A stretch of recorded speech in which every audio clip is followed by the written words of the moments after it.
gentlemen, once again, Taco Homies in effect.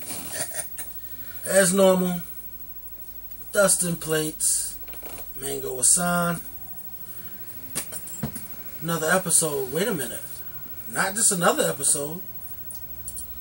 This is the 20th episode. 20th episode. Of the Taco Homies. Yes.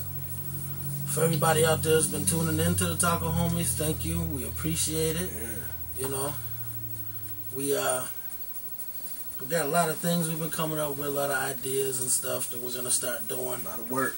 You know, I've been doing my little thing with the music, and probably in the next couple of weeks I'll be presenting songs to you guys. You know, via Taco Homies. You know, all over the net. We're gonna blow it up. So, well, I don't know what we're gonna start with today. Let's start with Donovan McNabb.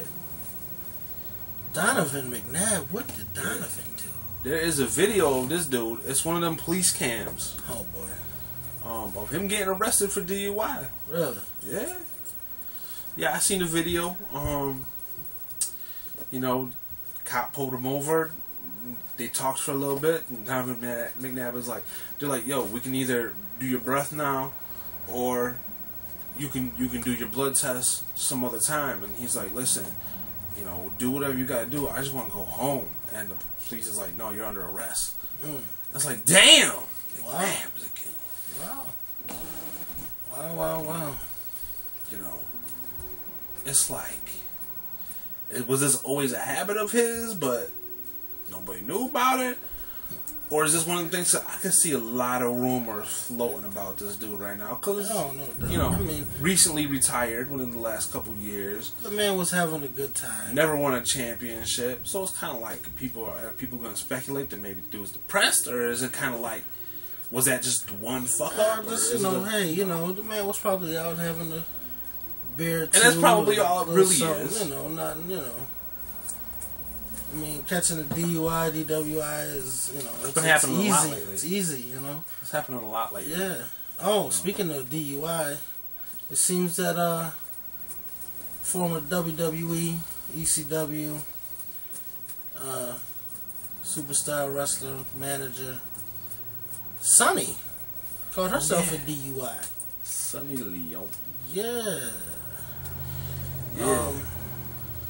You know, like I said, shit happens, you know. You never know the situation, you know. But in her situation, the police were behind her as she was pulling into a Walmart on the exit side. Oh. And ran over a curb. Oh. So, you know, when it's blatantly obvious. Check that dude. Yeah. Or check that girl out. Yeah.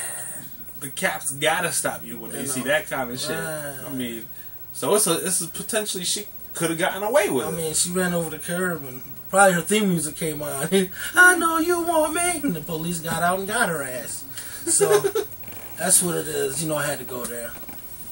I'm a rapper, dude, but I have to do these things. But, you know, just be, if you're gonna, like, if you're really getting smashed, have a driver. Yeah. You know what I mean? I mean, at least with Donovan McNabb. Are you seeing that? Yeah, we're watching a little Sports Center right now. So we always got the TV on in the background. ESPN, but I should say, not Sports my whole Center. thing with, at least with Donovan McNabb, like the dude, you would assume he'd have enough money to have a driver. Or have a homeboy driver. Or have a friend. Something, I mean, and you could go to any random person on the street and be like, yo, I'm Donovan McNabb, I'm about to have a party, be my driver. And, yo, who's not going to do that shit? I mean, Sunny Leon, she may not have as much money as a dude, but still, if she could do that shit, I mean, she may not be as famous or as well known, but if you're a die-hard wrestling fan, you know her face, you can spot her from anywhere. I mean, if she came up and said, can you be my driver tonight, who would turn that down? Like, come on. People just gotta be just a little bit smarter. Just, you know, be careful when you're doing stuff. Like, yo, come party with me tonight. You ain't drinking because you gonna drive me. Like, you know. Well, I mean, hopefully it works out for the best for them. Yeah. You know. I don't think I can ever say I was a Donovan McNabb fan. I don't dislike Donovan, but I was cool with Donovan McNabb. I heard somebody refer to him as the best quarterback to never win the Super Bowl. I mean, he's... And I'm kind of like... No, check it out. Seriously, honestly, let's I'm going to put it out there, too. And I'm going to begin this with, if Chicago had a quarterback, Peyton Manning wouldn't have any rings. Trust me. Yeah. Oh, yeah. I was rooting for Chicago in that game. My whole point is, Donovan is the same thing as Peyton Manning. Not in numbers, because Peyton breaks records like crazy. But it's the same thing. It's somewhat the same story. And, I mean, there was regular some years, season, he was a great quarterback. But when it comes to the playoffs and them, other things, I mean, like I said, if Chicago had a quarterback, he'd be 0-3, bro. There was a couple of years where the Eagles was a great team with Donovan and Brian Westbrook. And oh yeah, fucking Dawkins playing safety, Brian Dawkins playing safety. I mean, Terrell Owens was on the Freddie team. Mitchell, they had a whole bunch of people. That was a damn good team, and it's sad to see that dudes after retirement are getting arrested and stuff. But at the same time, what else is he doing? Hey, right. Hey, just one slip up, don't matter. Yeah, hey. Yeah. I mean, if it becomes a pattern, squash it. Yeah, if it becomes a pattern, then it's. But I mean, for the most part, it's like it's one mistake, Tacos. The Cash Money drama. Oh boy. And I didn't know shit about it until 10 minutes ago when my man over here told me. And I didn't know anything about it until 15 minutes ago when I was oh boy. Now, I just want to say one thing. Either put this man's album out or something and let him go from his contract, because this is going to end up bad. Yeah. And it's not going to be bad for one person. It's going to be bad for both parties, man. I mean, it's bad for the whole hip-hop world. Yeah, I mean, to see. It's bad business when Birdman, obviously ain't... He's giving out bird feed to his artists, pretty much. I mean, this goes back to Juvenile. This goes back to BG, Turk, And to no disrespect to any of those now, guys, right? It's kind of like Lil Wayne kind of built that label. I mean, he recruited all these. He blew up, and guys, you know what I'm saying? Yeah, he was the recruiter for so many younger artists. I mean, think about the artists that were on there. That's not there, with Currency and what's the other cat? I can't remember his name off rip right now, but and these guys are talented. You know what I'm saying? Very talented. Obviously Drake's and Nicki Minaj's. I mean, those are the obvious ones. Very talented, and it's a shame that the labels that I don't know. I just don't get it. The one person that brings you all the gold, why would you want to damage that? Like Manny Fresh. Yeah. He making all these beats. Mm-hmm. And then, you gonna let that man go? Yeah, that's just crazy to me, man. It's seriously looking like Lil Wayne's about to leave.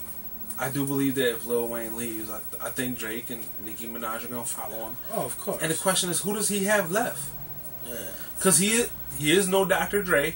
Dr. Dre, he finds talent, just the best rappers in the world. He finds them all the time. I mean, with the Young Thug stuff and whoever else that's not the same. It's just not. No. Cash Money, it's a whole different world, and I feel like there's some teenage kids who are really big into hip hop who don't even know what Cash Money is because of how things have changed. Yeah. It's sad to see Lil Wayne. He had a couple years, but he blew up. He's obviously I'm not gonna say he's a great rapper because I don't believe he is, but I do believe he's a great entertainer. And just you gotta get in line with your talent. Don't quit letting these dudes go. Pay them. Let them get their agreements in and can release the album. Put the album out, man. It's gonna be a win-win anyway. Lil Wayne could start his own. Well, he's got Young Money. I mean, he's got Young Money. Yeah, he's got it. So he's gonna make so much more off that album. Being that he doesn't have to put some aside for. I'm told for I don't know if the Free Weezy mixtape album, whatever it is. I don't know if it's out yet. I know it's coming out or whatever. I'm gonna have to check on that later. You know, I really haven't been on the internet this week. I've been, like I said, in the studio doing shit. But yeah. Just get the business together because the fans, you're killing the fans. Man. Yeah, that's the main thing. Yeah, I mean, to me, like this has been a huge year for hip hop. I mean, the albums that have been coming out. Yeah. You know, the resurgence of Raekwon and Ludacris and more to come on that. Mm-hmm. And you got new cats like Action Bronson coming up big. To me, it's like this. To me, has been the best year in hip hop that we've had, maybe in like. It's been 8 or 9 years. It's been a long time. There's been a lot of corny acts out there. There's been a lot of gimmicks out there. And there's been a lot of one-hit wonders out there. Yeah. And there hasn't been a whole lot of serious hip hop. And this year, it's been a good year so far. And there's still, like I said, more to come. And I'm not a fan of Lil Wayne, but I do appreciate Lil Wayne. And I can't lie, some of his music is good. Yeah. So I want to hear it. That's all I'm saying. Let us hear it. I like the Carter 2. I like the Carter 3. Those are great albums to me, But, yeah, man. Let this man go, Let his album out, whatever, and cut ties or whatever you gotta do if it's that bad, man. Tacos! So I don't want to talk about this too much. Because I feel like the camera recorded too much. I'm talking about the Mama June photo shoot. What the fuck is going on? Does somebody really want to see that shit? Somebody was at home straight with their tallywhacker in their hand getting their tug of war on to that picture. Somebody. I mean, yeah. They talking about she lost 60 some odd pounds. Mm-hmm. She looked behind her. She will find them. Good for her, first of all. I ain't trying to diss the lady, but why is she in a swimsuit? I mean, I don't know. I mean, look up the video at your own discretion. Yeah. We ain't gonna tell you to do it. I damn sure ain't gonna tell you to do it. Because I ain't trying to pay your hospital bills. Yeah. Ooh, right down the middle too. Ooh, 4 pieces. So, with basketball news, everybody heard about the Deandre Jordan. Wow, I'm fucking up today. Deandre Jordan signing. He had verbally agreed and shook hands on it that he was going to go to the Mavs. Decided last minute, no, I'm going to stay with the Clippers. Yeah. I could care less. It doesn't bother me either way. I mean, it does a little bit because the Clippers are in LA and they play for the same conference. He's lying. He cares. And they play in the same exact fucking. Yeah, I mean, it would help the Lakers out, my team, if DeAndre Jordan didn't play for the Clippers. But regardless of that, everything that went down to me is kind of funny. People are really making a big deal out of it. Like, can you trust him now? Can you take his word? Is he mentally strong? Did he want to go to a team where he'd be, more important? My thing is this: he's a baller. Yeah, I mean that's always going to be there. He's top 5 center right now. But loyalty to me, loyalty is $1, man. And that's what could come down to. You understand what I'm saying? For some guys, loyalty means that paycheck. For some guys, loyalty means that ring. Are these guys worth all this money? Yeah. You really want my answer? Yeah. I'd say, hell no. I mean, this is a lot of money that's being dished around for these guys. And a lot of these guys... And it's about to go up. Right.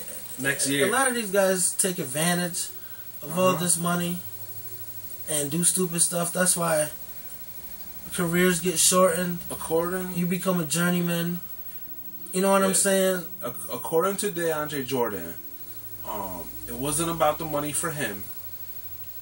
It was about that comfort level. He didn't know the Mavs players, the Mavs organization. He didn't know the plays. He didn't know the coaching staff. Where he lives in LA now, he's best friends with all of his teammates because him and Blake Griffin, their rookie year was the same year, and he feels like Dirk Nowitzki's going to retire soon, and what chance does the Mavericks have with just him? And B, he doesn't know if he could take over that team. He would rather be second fiddle or third fiddle to Chris Paul, Blake Griffin, those dudes, and maybe still get that ring. The Mavs were able to pay him $8 million more because of the collective bargaining agreement, saying that the team that you already play for can offer you more than the team, that's trying to get you. But that was just paperwork. To him, I mean, and I'm sure, the money maybe had a little bit to do with it, because I believe it would, and I mean, absolutely, if I was in that because situation, you wouldn't be there talking to him. Yeah. If it wasn't about the money. You kidding me? I mean, let me put it to you like this. They said that after the meeting with the Mavericks management, Deandre Jordan went home and texted Blake Griffin and said, I don't know about this. Yeah. And that's what got everything going. That's when Blake was like, he called up everybody, yo, let's get down there now. Right. Everybody, I don't care where you're at. And dudes are coming home from vacation, talking about, man, we got to go back to vacation. Dudes are coming from all over the planet just to talk to DeAndre Jordan. They convinced him to stay. I mean, it felt, to me, it kind of felt like the last team to talk to the dude would have signed him, because who wants to say no to someone's face? You know what I'm saying? Right. So it's like when he was with the Mavericks, of course he's going to say, yeah, can't wait to be on your team. Of course I'm going to sign with you. And he goes to the Clippers and they're like, they talk to him and, oh, really? Okay. Yeah, of course I'm going to sign. What if another team would have jumped up there and said something to him right before? Oh, yeah. I mean, to me, the cycle could have kept going. Right. But I don't find DeAndre Jordan to be weak at all. No. I don't blame him for anything. But the thing is, it's a business. He knows his teammates. He knows that team. Doc Rivers is an excellent. Yeah, he's a great coach. Guy. Coach too, but just you can tell. Doc's a great guy. Oh yeah. First and foremost, then a great coach. What Doc Rivers did for that team during that Donald Sterling bullshit, was immense. If Doc Rivers wasn't there, that team could have fallen apart. Oh, it would have been. It would have been disastrous. Yeah, disastrous. Yeah, and like I said, I think he followed. I'm not gonna sit here and say loyalty, because if it was loyalty, you wouldn't be talking to the other team. You know what I'm saying? Doing handshake deals or whatever. You know what I'm saying? And a handshake is, that's your bond, that's your word. Yeah. So it's kind of like, but hey, but man, at the same time, I'd like to see the Clippers do something. I like teams that haven't been shit, and Yeah, I will say that. I mean, when the Clippers first started to blow up, I was kind of happy for them. So what cracked me up about the whole situation is the whole Twitter feed that went into it. Dudes from all over the team, all over the organization, because it's the off season. Guys are on vacation. They're with their family or whatever. Yeah. And they don't all live in LA. So these dudes started tweeting a picture of whatever form of transportation it took them to get to DeAndre Jordan's crib. So because they talked to DeAndre Jordan's mom too. His mom was there during the signing. But you got dudes, posting pictures of a plane saying, "Hey, I had to take a plane from where I was at." You got dudes posting a picture of a boat saying, "I had to take a boat to get to DeAndre." You got dudes posting pictures of cars saying, "Hey, I just had to drive to his house." And then, Paul Pierce, he was the last one. He comically posted up a picture of a rocket ship, saying, "I had to fly to outer space in order to get this dude to sign." And then the Golden State Warriors organization, I was kind of hoping Steph Curry would have done it, but it wasn't Steph Curry. It was the Golden State Warriors organization.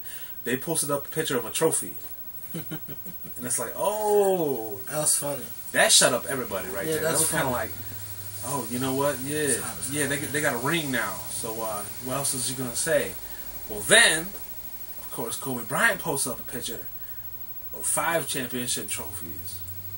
And as soon as that happened, I knew it was going to happen. I hope that many people knew what was going to happen next. But I certainly did. As soon as I seen Kobe Bryant posted up 5 rings. Anytime someone talks about Kobe's 5 rings, what do they also talk about? Michael Jordan's 6. Michael Jordan Whether it was Michael Jordan himself or the Air Jordan company, I'm not sure of. But they posted up a picture of 6 championship trophies, and it was really funny. And it's like, end of discussion. 6 championship trophies. Nobody else can talk, and that was the end of that. And nobody else did talk. I only wish Bill Russell. Hey guys, if you enjoyed part 1, make sure to stay tuned for part 2.